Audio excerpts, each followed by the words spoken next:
Bonjour et bienvenue dans C'est à lire, ton rendez-vous pour découvrir des histoires qui aident à grandir. Tous les jours, je te présente un nouvel album avec son auteur, son univers, ses illustrations.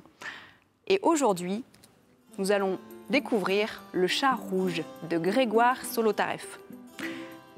Valentin est un chat comme tous les autres, sauf qu'il est d'une couleur vraiment unique, différente, le rouge.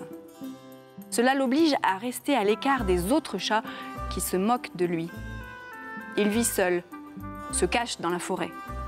Un jour, Valentin sauve la vie d'une chatte blanche. Je vais vous lire une partie de cette histoire. Le soleil se couchait. Leur jeu les entraîna sans qu'ils s'en aperçoivent profondément dans la forêt.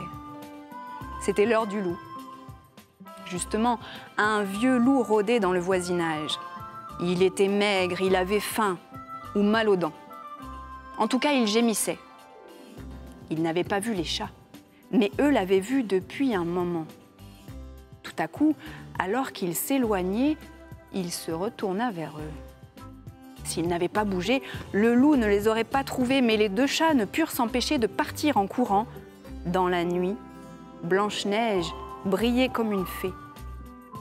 On ne voit qu'elle, se dit Valentin, le loup va l'attraper. Il s'arrêta pour attirer le loup à lui. Comme le loup voyait mal, c'est sur lui qu'il se précipita. Heureusement, Valentin était le plus rapide. Le vieux loup distancé ralentit, puis disparut. Le silence se fit. Valentin appela en chuchotant et Blanche-Neige apparut. « Tu m'as sauvé la vie, dit-il en l'embrassant. » Valentin, déjà rouge, rougit encore. Mais comme il faisait sombre, personne ne s'en aperçut. C'était un extrait de Le chat rouge de Grégoire Solotareff. Ce livre parle de la différence et, encore une fois, de la puissance de l'amitié.